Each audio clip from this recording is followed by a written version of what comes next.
मैं संभल भी जाऊंगा और जो पीड़ित लोग हैं उनकी मदद भी करूंगा। एक पत्रकार के पूरे कपड़े उतार दिए, याद है कि नहीं याद?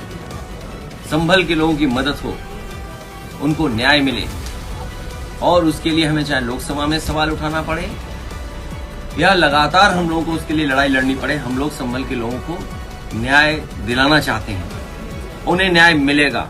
मैं संभल भी जाऊंगा और जो पीड़ित लोग हैं उनकी मदद भी करूंगा। और मेरे पत्रकार साथी, आपसे बेहतर कौन जानेगा यमुना किनारे क्या हुआ है। एक पत्रकार के पूरे कपड़े उतार दिए थे, याद है कि नहीं याद? तो ऐसे माहौल में हम और आप लोग हैं, संभल के लोगों की मदद हो, उनको न्याय मिले, और उसके लिए हमें चाहे लोकसभा में सवाल उठाना पड़े या लगातार हम लोगों को उसके लिए लड़ाई लड़नी पड़े, हम लोग संभल के लोगों को न्याय दिलाना चाहते हैं, उन्हें न्याय मिलेगा। जो संविधान या जो आर्टिकल कहता है प्लेसेस ऑफ वर्शिप एक्ट, उसको भी नहीं सरकार मान रही है।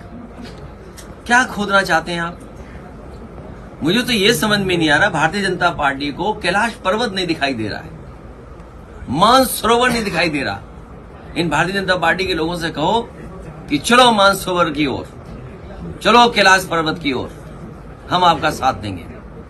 हो अगर हिम्मत उनमें हो, उनमें बहादुरी, तो चल के दिखाएं।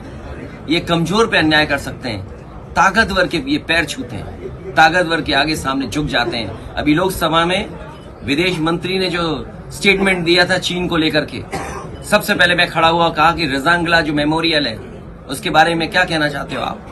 सरकार रेजांगला मेमोरियल के बारे में नहीं कह पा रही। मैं आपसे कहता हूं, ये जितने भारतीय जनता पार्टी के नकली देशभक्त घूम रहे हैं, उनसे पूछिए, चीन की सीमा पर रेजांगला जो मेमोरियल बना था, चीन की फौज ने आकर के तोड़ दिया। क्या ये भारतीय जनता पार्टी के लोग उसी जगह पर रेजांगला मेमोरियल बनवाएंगे कि नहीं बनवाएंगे? और मैं ये दावा करता हूं आपसे, भारतीय जनता पार्टी के लोगों पर कोई जवाब नहीं होगा, वो कभी कुछ नहीं कह सकते, क्योंकि चीन बहुत ताकतवर देश है।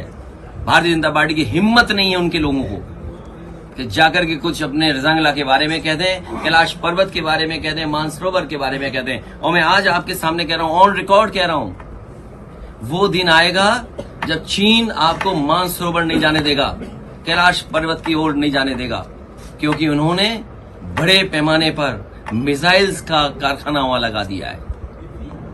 ये बात अगर गलत है तो बीजेपी के लोग कहें आकर के। केवल 12 किलोमीटर सड़क बनी थी, नेपाल ने आपके खिलाफ खड़ा कर दिया था, नेपाल को चीन ने। लिपू लेक को लेकर के 12 किलोमीटर सड़क बनी थी, अगर आपको याद हो, नेपाल को आपके खिलाफ खड़ा कर दिया था। ये बीजेपी के लोग केवल कमजोर पर अन्याय कर सकते हैं, ताकतवर के सामने ये झुक जाते हैं, चीन के खिलाफ नहीं बोलेंगे, क्योंकि इन्हीं के लोग सबसे ज्यादा कारोबार चीन से कर रहे हैं। तो ये सवाल बड़े हैं जिसका जवाब बीजेपी के पास नहीं है, बीजेपी के पास जवाब नहीं दे सकते हैं। और मैं तो कहूंगा पत्रकार साथियों, आप भी चलना कैलाश पर्वत की तरफ, मानसरोवर की तरफ, हम सब लोग चलेंगे। आगे आगे बीजेपी वाले, पीछे प्रेस वाले, और प्रेस वालों के पीछे समाजवादी लोग चलेंगे, जिससे आप लोग लौट ना पाओ, आपको धक्का देकर के पहुंचा गया है।